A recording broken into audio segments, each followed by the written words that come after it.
Amados hermanos, damos gracias a Dios por la bendición de poder usar este lugar para traer la palabra del Señor. Y en esta ocasión, continuando con la serie de mensajes sobre las señales proféticas, el mensaje de esta mañana lo hemos titulado La apostasía, y está basada en la primera carta a Timoteo, donde tuvimos la lectura devocional, en el capítulo 4, en los versos del 1 al 5 que leímos, y en este pasaje estaremos meditando en esta mañana a través de la exposición de la palabra. Señor, gracias por la bendición de usar este lugar para traer tu palabra. Reconocemos, Señor, nuestra incapacidad humana y te pedimos que nos asistas con tu espíritu. Úsanos para tu gloria.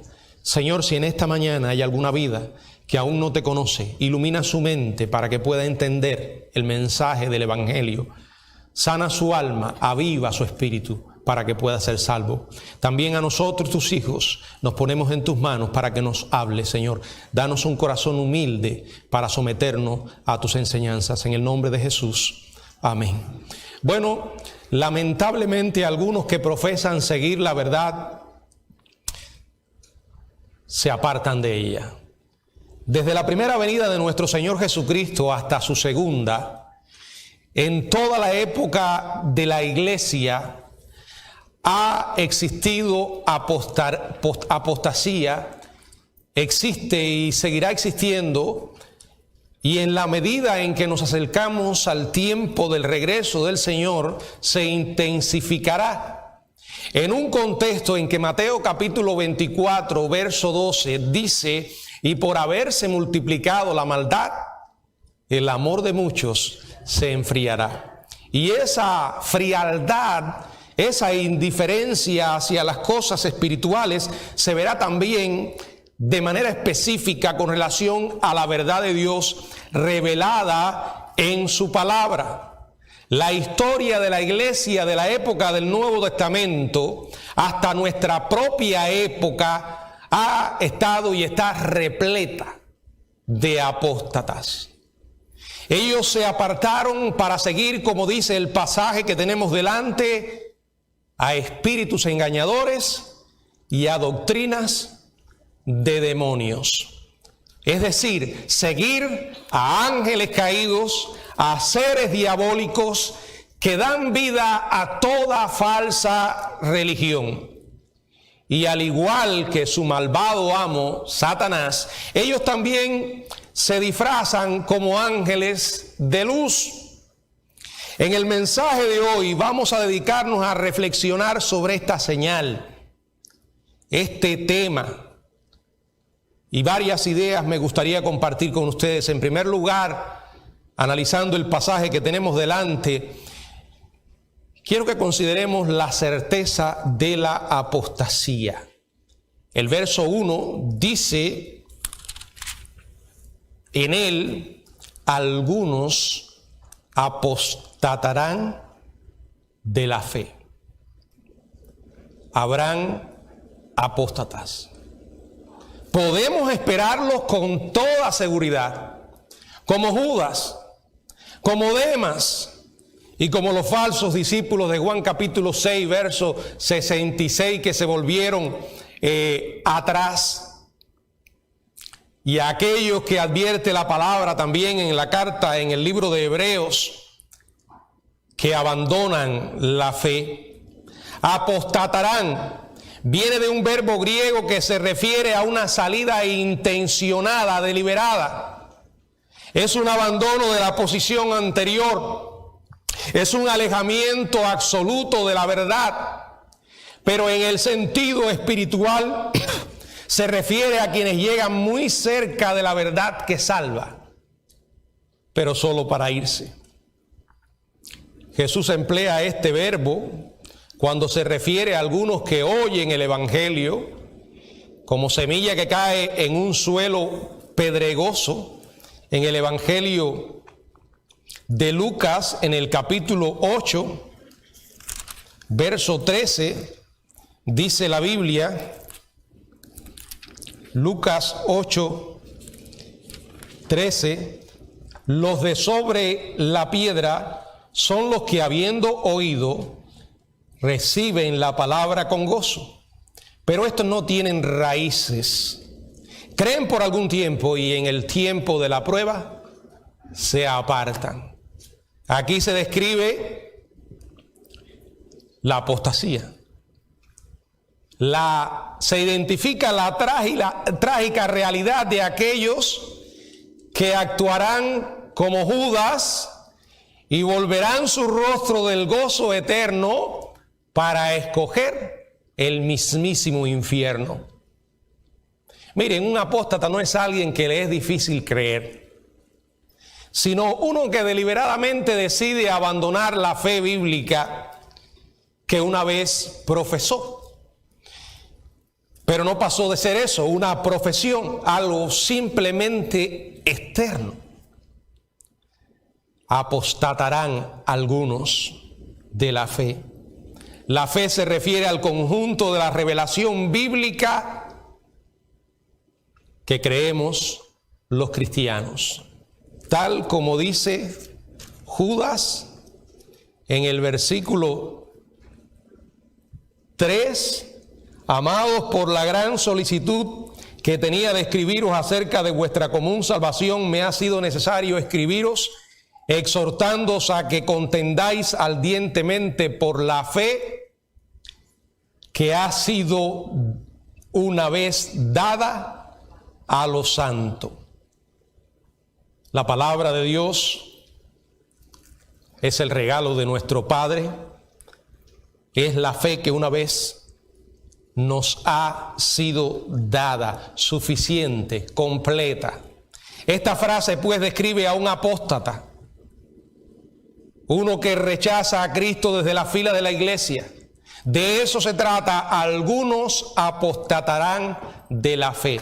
En estos tiempos finales tenemos la certeza de que habrá apostasía. ¿Qué características tiene esta apostasía?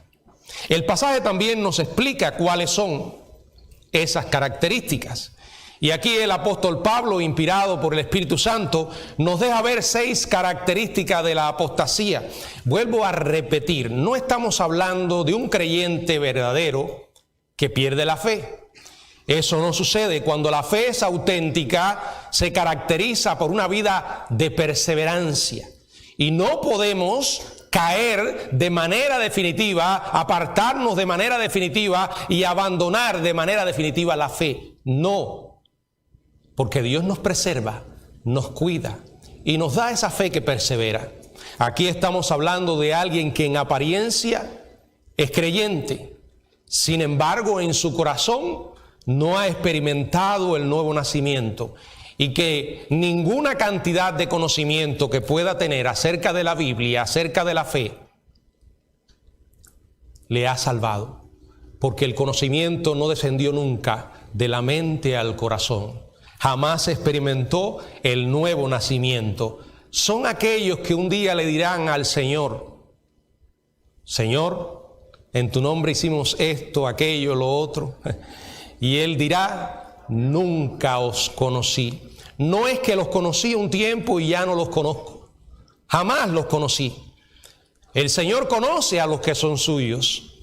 Estos nunca fueron del Señor.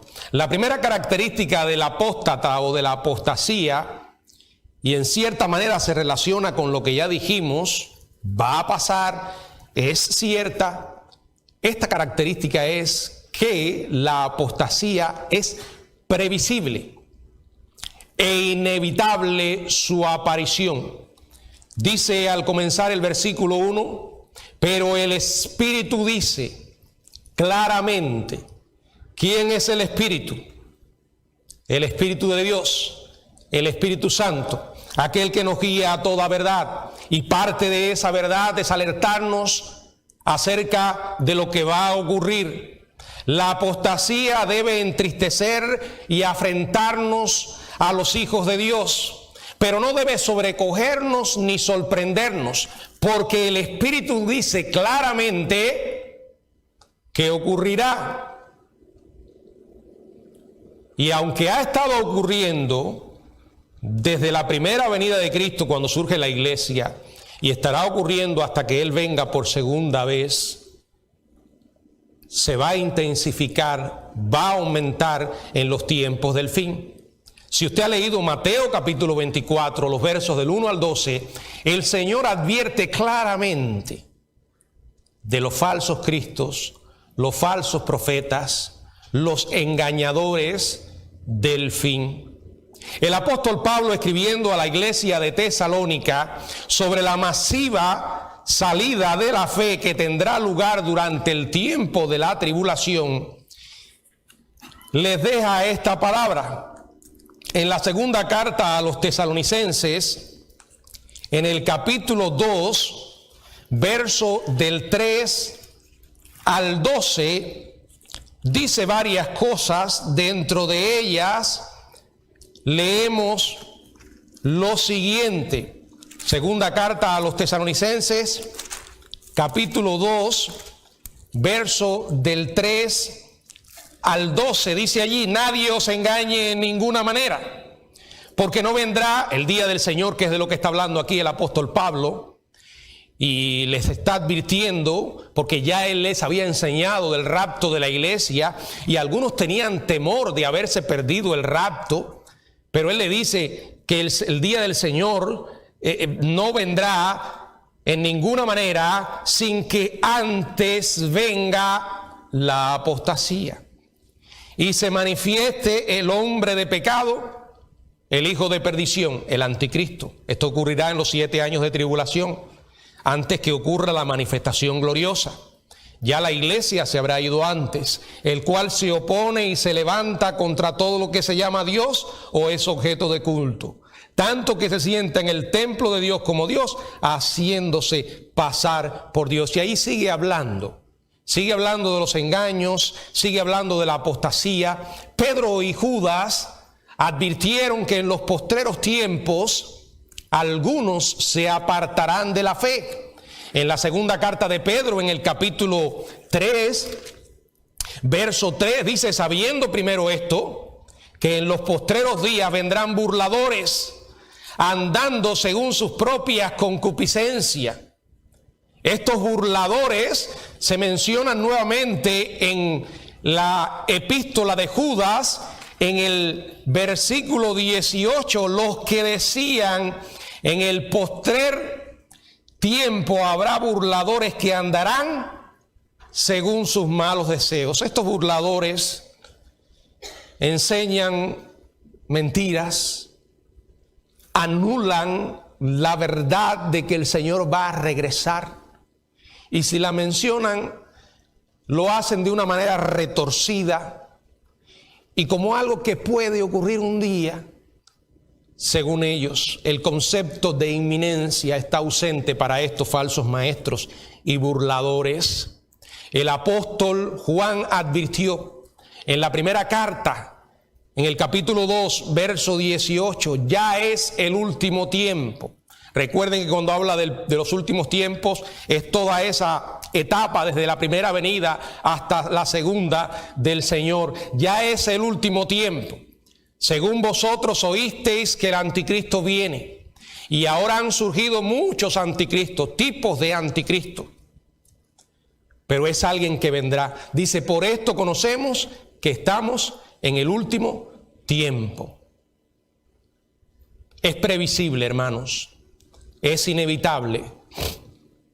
Siempre habrán personas que responderán a la verdad de Dios temporalmente.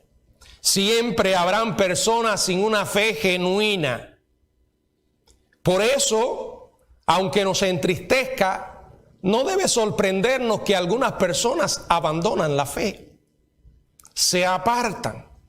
Y como si esto no fuera suficiente, se vuelven enemigos de Dios. La Biblia nos recuerda en la primera carta de Juan, en el capítulo 2, verso 19, salieron de nosotros, pero no eran de nosotros, porque si hubiesen sido de nosotros, habrían permanecido con nosotros. Pero salieron para que se manifieste que no todos son de nosotros. La apostasía es previsible e inevitable. Su cumplimiento, la segunda característica, es en los postreros tiempos, dice el pasaje. Pablo define el marco como en los postreros tiempos. Repito, los postreros tiempos incluyen, pero no están limitados al futuro escatológico.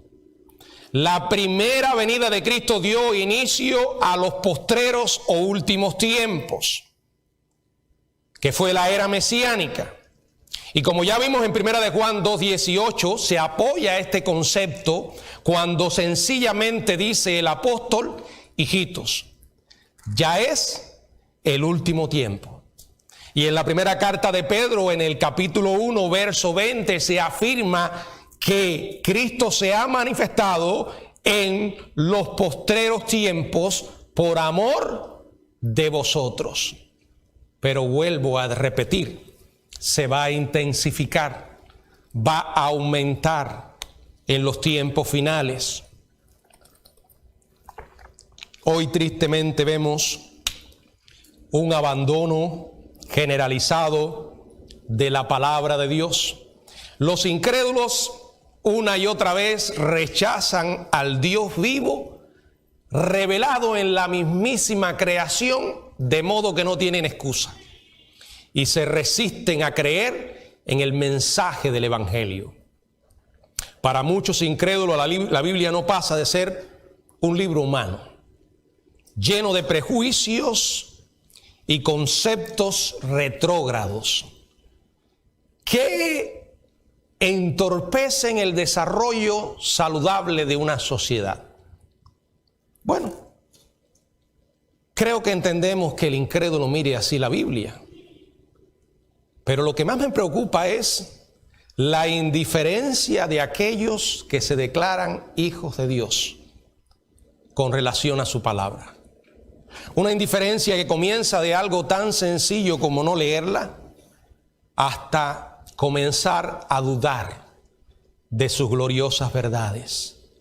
Me preocupa porque es algo que cada vez va creciendo y va creciendo. La gente hoy, con comezón de oír, están más dispuestos a escuchar historias, fábulas, dice la Biblia, porque tendrán comezón de oír. Y debido a eso se amontonarán maestros conforme a sus propias concupiscencias. Estos tiempos son tiempos de apostasía. Su origen, la Biblia dice en este pasaje claramente que es un origen satánico. Dice el versículo 1 de este mismo capítulo 4, escuchando a espíritus engañadores y a doctrinas de demonios. Hermanos, la Biblia nos está advirtiendo que el origen de esas enseñanzas es el mismo diablo. No viene de Dios. No importa cuán persuasivo le parezca a ese predicador, cuán carismático y atractivo sea ese maestro de Biblia, evangelista o como le quiera llamar, profeta, apóstol, superapóstol, no importa. No se deje engañar. Si no habla conforme a la verdad de Dios revelada, no es un mensajero de Dios. La Biblia dice en Efesios capítulo 6, verso 12, porque no tenemos lucha contra sangre y carne, sino contra principados, contra potestades, contra los gobernadores de las tinieblas de este siglo, contra huestes espirituales de maldad en las regiones celestes. Hermanos queridos, nuestra principal batalla es con Satanás. Él tiene sus agentes. Son ellos los que muestran el rostro. Son ellos los títeres. Pero la mano que mueve a los títeres, el titiritero, es el mismo diablo. Y créanme, no vamos a tener la más mínima posibilidad contra él si no dependemos de Dios. Por eso dice la palabra: fortaleceos en el Señor y en el poder de su fuerza. Si no hacemos eso, repito, estamos tomando una decisión bien, pero bien peligrosa.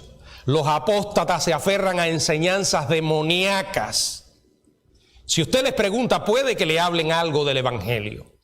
Puede que lo conozcan intelectualmente, simplemente eso. Pero el corazón de ellos no es recto. Dice la palabra espíritus engañadores. La palabra engañadores, la palabra griega es planos. Viene de una raíz de donde se deriva la palabra planeta. Denota el concepto de errantes. Significa y vino a significar seducir o engañar. O sea, personas sin solidez en su fe. Personas sin fundamentos, sin convicciones, sin valores. Personas que andan errantes y seducen y engañan a otros que también andan errantes, fuera de órbita. Los apóstatas no son en realidad las víctimas de cultos profesores universitarios, y que los hay. Más de una vez hemos visto jóvenes que han salido de la iglesia y en el mismo momento que comenzaron a estudiar, les cambiaron el disco duro. Los reprogramaron con enseñanzas diabólicas y enemigas de Dios, borrando o anulando todo lo que habían escuchado.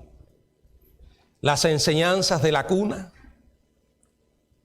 de los padres, de los maestros de la escuela dominical. Claro, eso pasa cuando una persona solo tiene conocimiento y no ha nacido de nuevo, ¿verdad? Pero los apóstatas no son estos hombres cultos que son profesores de universidades. Tampoco son falsos guías religiosos o inicuos o astutos escritores u oradores. O sea, no son en realidad las víctimas de estos, aunque hay. Son las víctimas del mismo diablo. Son las víctimas de espíritus demoníacos. Aunque el diablo use a todas estas personas, ellos no son el problema. El problema es el diablo, los demonios, la guerra espiritual que tiene contra los hijos de Dios, y él no está jugando. Sin embargo, a veces nosotros como padres estamos ciegos y sordos a lo que sucede con nuestros hijos en los lugares que estudian, al deterioro espiritual de sus vidas dentro de la misma iglesia, a la influencia perversa que comienzan a ejercer sobre ellos sus compañeros de trabajo, sus amigos. ¿Por qué? Porque vivimos tan absortos en cosas secundarias que no tenemos tiempo para explorar qué está pasando con la vida de nuestros hijos. Y crecen y se hacen hombres y mujeres, y la capacidad para ejercer influencia sobre ellos como padre es menor, porque ya son adultos. Aunque sigan actuando neciamente. ¿No han visto jóvenes así? Que uno tiene, lo que tiene de deseo es de abrirle la cabeza y mirar qué es lo que hay dentro. Porque lo que da es la impresión de que está vacía, y uno dice, ¿cómo es posible que esta persona que se crió en la iglesia, que se le enseñó a amar a Dios, que se le enseñó la Biblia, hoy sea tan indiferente a lo que dice Dios? Y algo que se nos olvida es que esto es una guerra contra el diablo. Y créanme, hermanos, no podemos ganar sin el Señor. Por eso tenemos que orar. Son doctrinas de demonios. Son doctrinas infernales. Tenemos que orar para que Dios nos dé el poder y la palabra. Porque donde tu palabra y la mía, desde el punto de vista humano, no puede llegar, Dios lo puede hacer a través de su Espíritu. Todos sabemos a veces que, como pastor lo he experimentado y como padre, en que uno se siente frustrado y uno dice, yo no puedo cambiar la cabeza a fulano. Es cierto. Pero Dios sí. Primero tienes que creerlo con todo tu corazón. y aferrarte a esa realidad y dejar de jugar, porque el tiempo es corto. Cada día es más corto. Yo a veces veo todo lo que está sucediendo y yo digo, ¿cómo la gente puede estar tan ciega? Siempre trato de decirle a la gente, no es mi intención provocar en ti una fobia. No. No es volverte una persona paranoica para que constantemente tengas pensamientos de juicio apocalípticos. Pero hermanos, hay que estar conscientes de lo que está sucediendo. En todos los órdenes cada día estamos peor. En el orden moral, espiritual, social, ambiental, como creación misma oímos los gemidos de la creación, que dice la Biblia en Romanos que está de parto. Y Isaías dice, y la tierra se sacudirá como un borracho. La tierra está siendo sacudida físicamente y espiritualmente. ¿Usted no se da cuenta? ¿O será que yo soy el único que estoy ahí en esa locura? ¿Que tendré que dejar un poco de leer Apocalipsis y temas proféticos? Es que siento una profunda carga en advertir a la gente. No para que pierda su paz, sino para que regresemos a lo esencial. Cuando usted sabe que el tiempo se le está acabando, simplifica su vida. ¿Verdad que sí? Si ahora mañana usted lo llaman a una consulta médica para darle los resultados de las últimas pruebas, y un doctor como los que hay en este país, que así con una simpleza tremenda, le dicen a la cara, se va a morir. Y se va a morir pronto. Es más, se va a morir tal fecha. Porque ya llegan hasta... Yo le hago una pregunta. ¿Usted cree que cuando recibe una noticia como esa, la vida sigue igual? Como decía la canción de Julio Iglesias. No. Algo cambia. Uno dice, se me acaba el tiempo, tengo que regresar a lo básico. Hermano, nosotros invertimos gran cantidad de tiempo, no en cosas necesariamente malas, pero sí superficiales, que nos esclavizan a ellas y drenan nuestra energía espiritual y nos van robando el tiempo de hacer cosas urgentes. Yo sé que es una batalla, porque es una batalla contra espíritus engañadores y doctrinas de demonios. Sin embargo, tenemos la promesa de nuestro Dios que aquellos que somos sus hijos nunca vamos a sucumbir. Ya ahí tenemos una pista clave. ¿Y cuál es?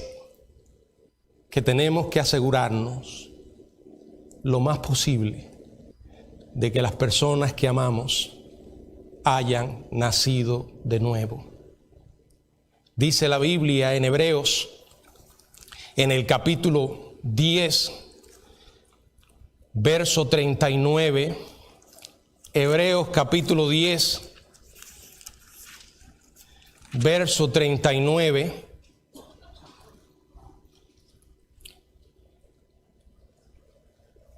Pero nosotros no somos de los que retroceden para la perdición, sino de los que tienen fe para preservación del alma.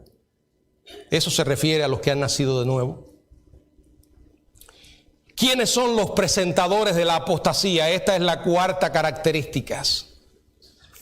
La cuarta característica de esta señal profética es quienes presentarán o representarán el mensaje apóstata. Dice el verso 2, por la hipocresía de mentirosos que teniendo cauterizada la conciencia, o sea, sus presentadores son humanos.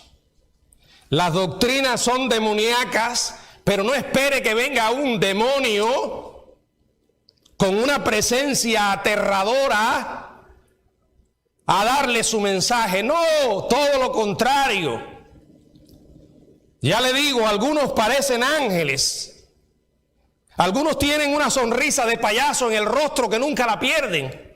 Yo los veo y créanme que siento cierta envidia. Si es que cabe la palabra. Porque yo digo, ¿cómo estos tipos pueden estarse riendo siempre? Yo no puedo. Y tengo a Cristo. El gozo no siempre significa que te tienes que estar riendo. Pero estos tipos tú los oyes y tú dices, esta gente no tiene problema nunca. De verdad. Y ahí uno los ve impecables, usted los mira, entonces la gente se convence porque se enamoran de la envoltura, ¿verdad? Tipos y tipas, porque ahora están las pastoras, las profetas, y usted las escucha y las mira, y algunas de ellas parecen modelos. Y yo a veces digo, ¿cómo a veces, vestidas de esa forma, logran que la congregación, compuesta por hombres y mujeres, les preste atención al mensaje que están dando? Y allí los oye y usted dice, esta gente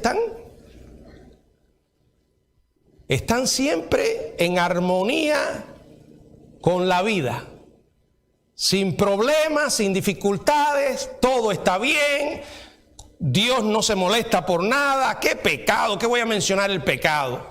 Ahora, lo increíble no es lo que ellos hacen y dicen, sino la gente que les sigue.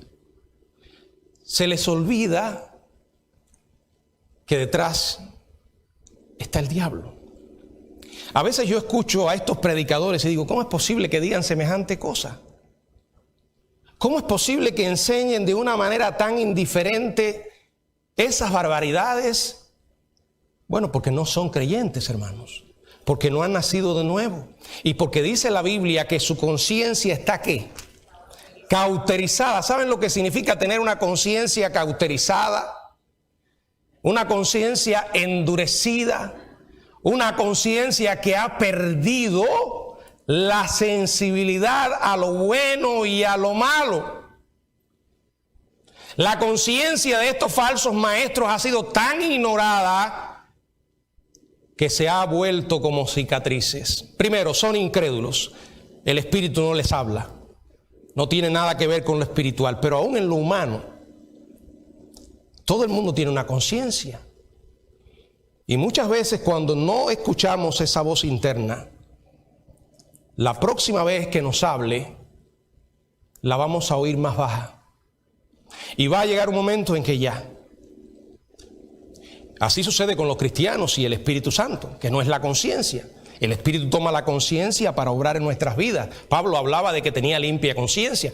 Pero cuando un cristiano no obedece la voz del Espíritu, porque deliberadamente pisotea lo que dice la Biblia para hacer lo malo, la próxima vez el Espíritu lo vamos a oír más bajo en nuestro espíritu, en nuestra conciencia.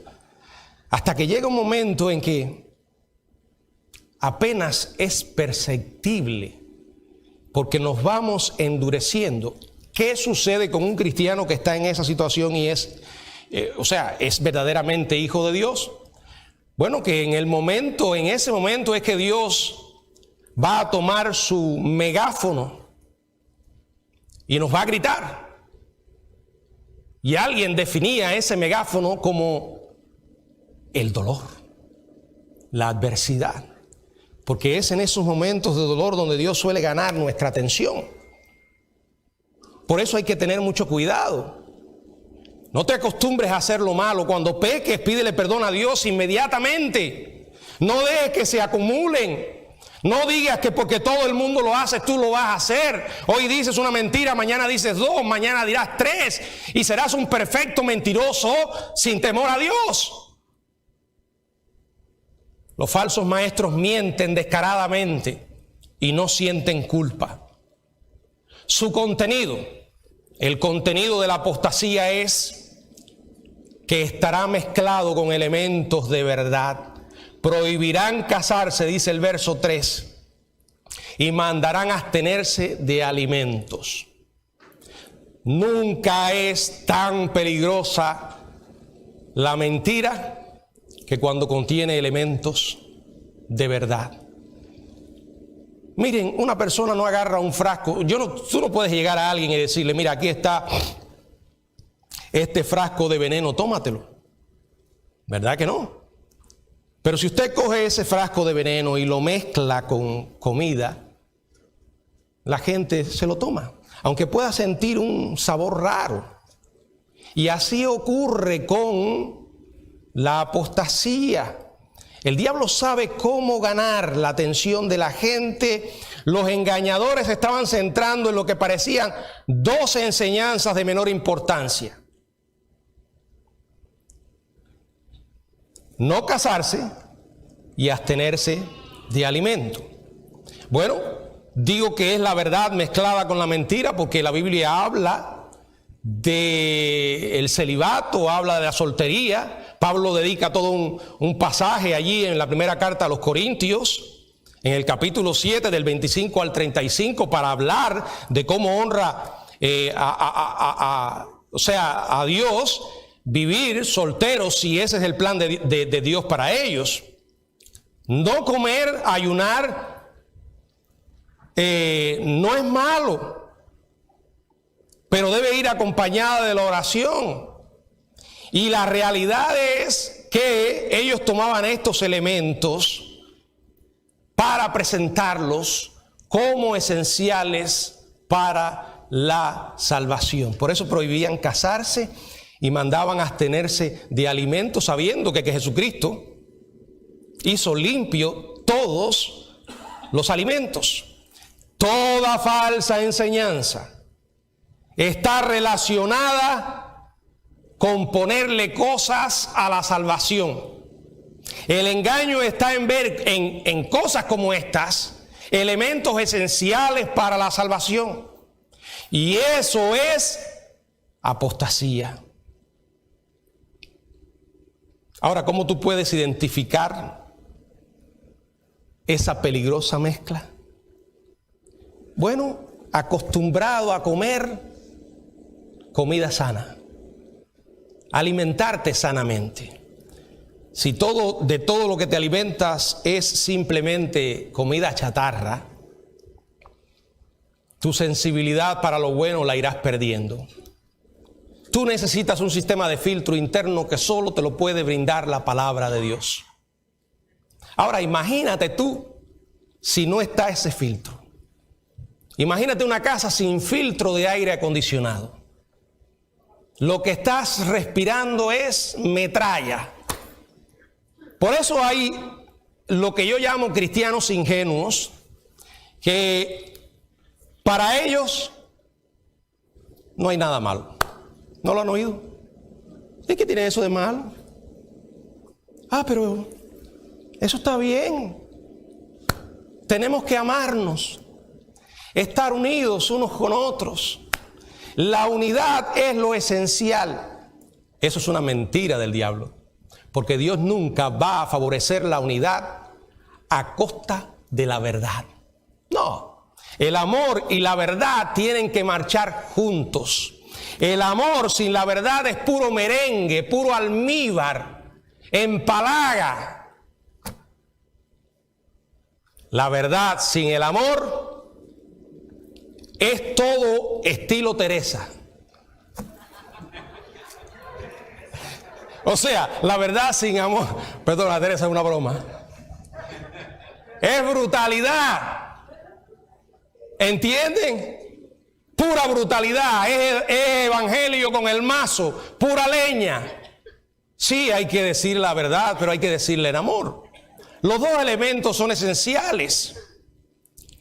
Y los falsos maestros carecen de amor y carecen de la verdad. Las dos cosas están ausentes de sus vidas. Porque qué mayor amor por alguien que decirle la verdad. ¿Verdad que sí? Y en último lugar, está el error de la apostasía. Su error es que rechaza la revelación bíblica. Dice la palabra en el verso 3, que Dios creó para que con acción de gracia participasen de ella los creyentes. y los que han conocido la verdad. Verso 4 y verso 5, porque todo lo que Dios creó es bueno y nada es de desecharse si se toma con acción de gracia, porque por la palabra de Dios y por la oración es santificado. El error fundamental de la enseñanza apóstata es que rechaza la Biblia.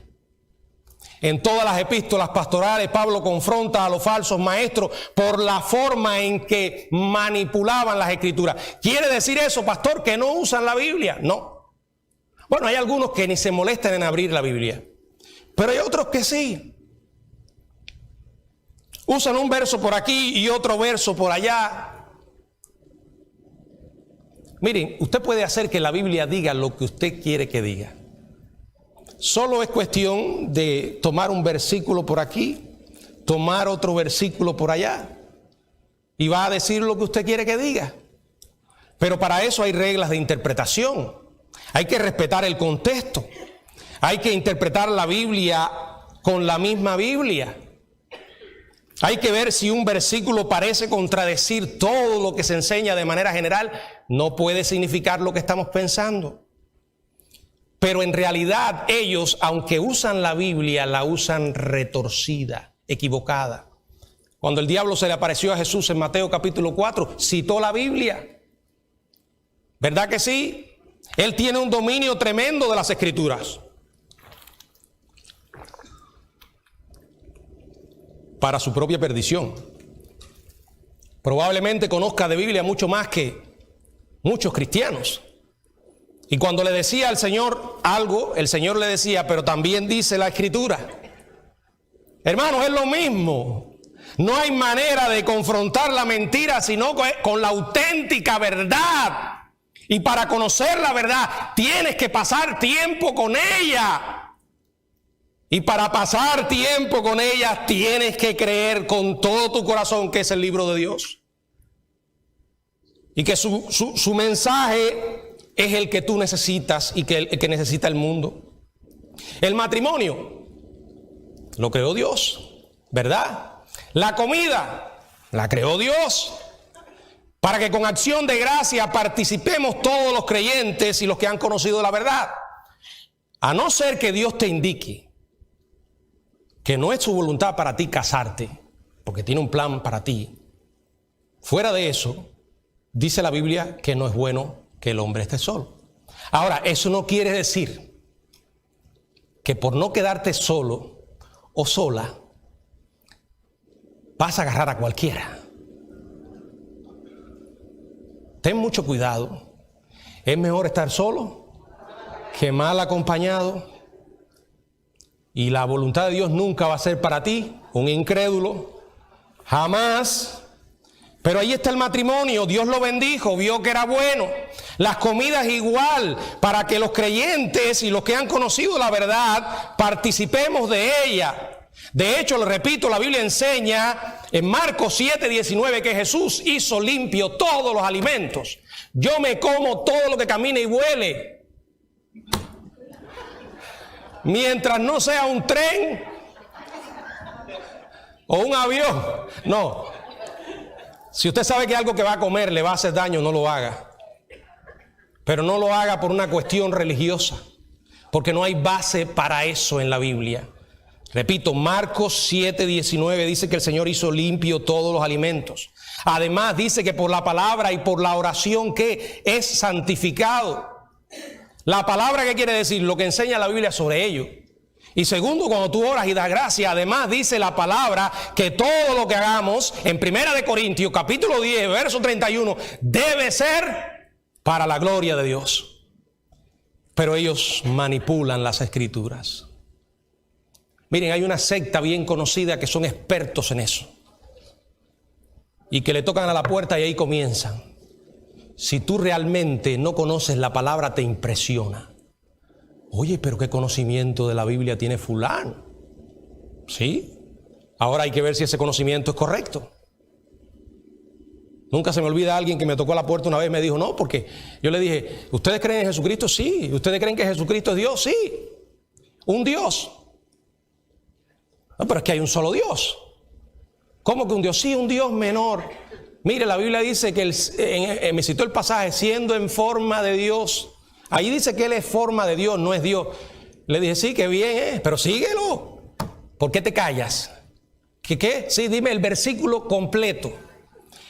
El cual, siendo en forma de Dios, no estimó ser igual a Dios. ¿Qué tú entiendes por igual? Y ahí comenzó a recurvar. Porque el diablo, cuando es confrontado con la palabra, huye, hermano. El celibato obligatorio y la abstinencia de alimentos en general o particular es una enseñanza de demonios. Aquellos dentro del catolicismo que lo practican una y otra vez han demostrado que no pueden hacerlo. Cásese si el Señor quiere eso para usted con un cristiano o con una cristiana. Disfrute intensamente de su matrimonio, sin culpa. Y dele gracias a Dios. Coma de lo que pueda comer mientras sea saludable y dele gracias a Dios. Que nadie le venga a decir que esos son elementos esenciales para la salvación. Ahora, esto quizás no sea un problema, pero hay otras cosas que son un problema. Porque la gente lo pone en una altura tan alta que lo ponen igual que la salvación. Algunos ya han llegado a decir que si usted no ofrenda o diezma, se va a ir al infierno. ¿Verdad? Que si usted no pacta con Dios y por fe usted no le da dinero a los desvergonzados mercaderes del evangelio, usted está en problemas. Si usted no está bajo la cobertura de un apóstol, usted está en problemas. Si usted no tiene la cobertura espiritual de un superapóstol, usted está en problemas. Son herejías, apostasía. Hoy lo vemos y seguirán ocurriendo, hermanos. El Señor nos advirtió. Tenemos que estar preparados. Conozca la Biblia. Miren, si usted hoy no tiene una relación con Dios, ¿qué cree que va a pasar en el cielo? Si es que va al cielo. El cielo tiene muchas cosas buenas y tendrá muchas cosas buenas. Una de ellas es que allí veremos a nuestros amados hermanos y amigos. No nos moriremos, qué bueno, no enfermedad, no COVID, no variante Delta ni Lambda, no terremotos, nada de eso, no mascarillas, no vacunas. Dice que el Señor va a enjugar los ojos de ellos porque va a quitar todas aquellas cosas que producen dolor, dentro de ellas el pecado. Pero escuche esto, lo mejor del cielo, lo mejor es el Señor. Aquel con el que nos hemos relacionado por fe, ahora un día le veremos cara a cara. Mi pregunta es, si hoy no somos capaces de buscarlo, algo está mal. Si usted, sabiendo todo lo malo que está pasando, no anhela el regreso de Jesucristo, algo está mal. Y termino con esto. Hay unos hermanos que yo llamo todas las semanas porque ellos nos están congregando y nos miran. Probablemente me estén viendo ahora. Hace ya meses que cada vez que terminamos la conversación, si no son ellos, soy yo. Decimos esto: Maranata. ¿Saben lo que significa Maranata? Cristo viene. Porque mientras más malas se pongan las cosas aquí, más anhelo que el Señor regrese.